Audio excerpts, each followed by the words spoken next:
मान लीजिए आप एग्जाम दिए, उसका रिजल्ट आने वाला है, लेकिन उससे पहले आपको बता दिया जाता है कि आपका एग्जाम कैंसिल हो गया है। अब आप सोचिए आपको कितना बुरा लगेगा। ऐसे ही मुझे बुरा नहीं लग रहा है, 22 लाख बच्चों को बुरा लगा है। नीट की एग्जाम की तैयारी जो कर चुके थे, 3 मई को जो बच्चे एग्जाम दिए हुए थे, उनका आज रिजल्ट आने वाला था इस कुछ दिनों में, लेकिन एनटीए ने फरमान जारी किया, ट्वीट भी किए उस पे वो, कि आपका रिजल्ट जो है ना अभी नहीं निकलेगा, ये एग्जाम ही कैंसिल हो गया है। और वो एग्जाम क्यों कैंसिल हुआ है वो सब हम आपको बताते हैं, और इसका डेट कब आने वाला है वो भी हम आपको बताते हैं। हमारे साथ है शांभवी, वो आपको इस सब चीजों के बारे में बताएंगे। धन्यवाद आदर्श, मुझे इस प्रोग्राम में जोड़ने के लिए। सबसे पहले तो बता दें कि जो 22 लाख छात्र थे वो अभी रिजल्ट का वेट कर रहे थे। हम लोग खुद इस कयास में थे कि रिजल्ट आने वाला है, लेकिन अभी आज ही एनटीए ने एक नोटिस जारी किया और बताया कि जो एग्ज़ाम है वो कैंसिल कर दी गई है।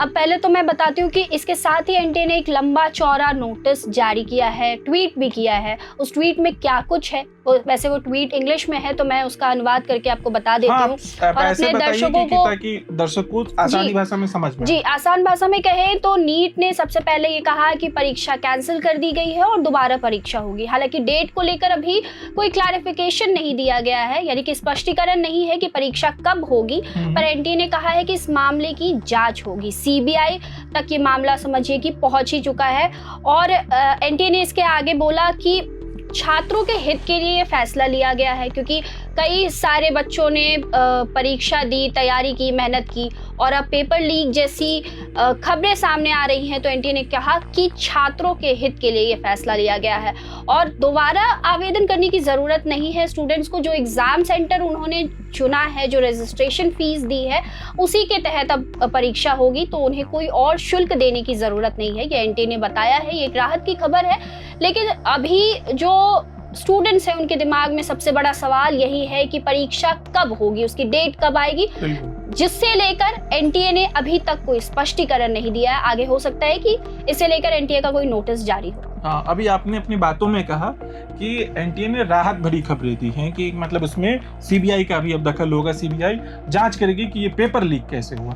मेरा सवाल है और ये दर्शकों का भी सवाल होगा इस तरीके का कि ये इस तरीके की नौबत आ क्यों रहा है कि जैसे पेपर लीक हो जा रहा है। ये 22 लाख बच्चों के भविष्य का बात है ना, एक दो लोगों का तो बात का है नहीं।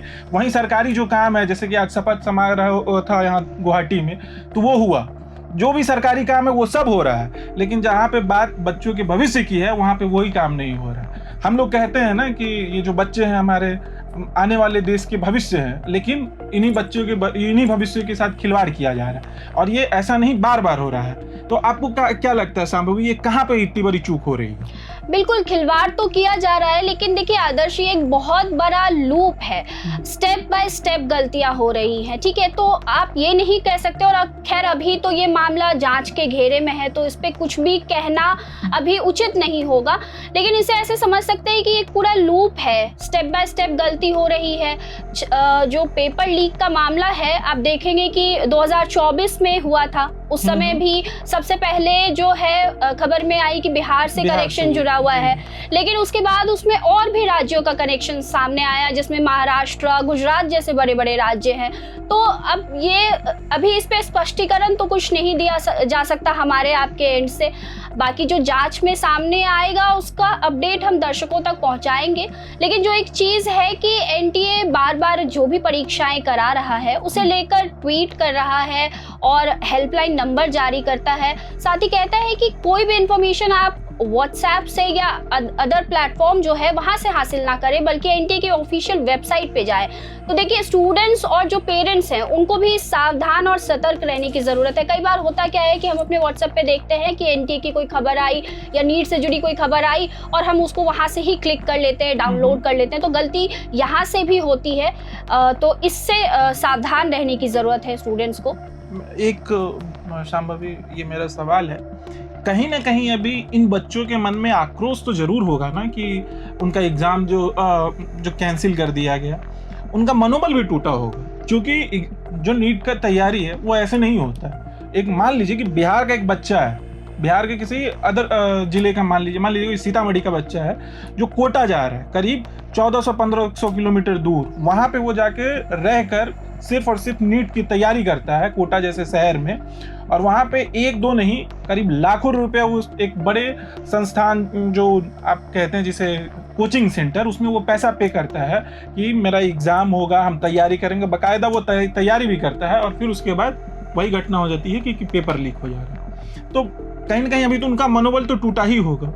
जी बिल्कुल, देखिए मनोबल, जब हम और आप न्यूज रूम में बैठकर इस चीज से इतना स्ट्रेस फील कर रहे हैं, तो सोचिए कि जिन स्टूडेंट्स पे ऐसा बीता, जिनके पेरेंट्स सालों से उनके पीछे लगे होंगे कि पढ़ाई करो पढ़ाई करो, उन बच्चों पे अभी क्या बीत रहा होगा। अब इस मामले में आगे क्या कुछ होगा इसके बारे में तो एनटीए का जब अपडेट आता है फिर ही कुछ कहा जा सकता है। और इस मामले में देखिए अभी सीबीआई की भी एंट्री हो चुकी है। जो ताजा अपडेट बता दूं आदर्श, उसके अनुसार कहा जा रहा है कि ये मामला नासिक से जुड़ा हुआ है। जब सबसे पहले ये राजस्थान से जुड़ा हुआ मामला निकल कर आ रहा था, ठीक है, गेस्ट पेपर में जो है 120 सवाल हूबहू मिले हुए थे जो क्वेश्चन पेपर में आए। तो सबसे पहले तो मुद्दा यहीं से शुरू हुआ, 8 मई को कहें तो उस दिन से ये मामला शुरू हुआ है। लेकिन अब इसमें नासिक का भी कनेक्शन जुड़ता हुआ दिख रहा है, लेकिन इस पर क्या कुछ अपडेट है अब आगे की जो जांच होती है उसके आधार पर ही कहा जा सकता है। जी बिल्कुल, बाकी हम आपको इस पे पूरा अपडेट देते रहेंगे। तब तक आप देखते रहिए प्रभात खबर। मेरा नाम है आदर्श शिवम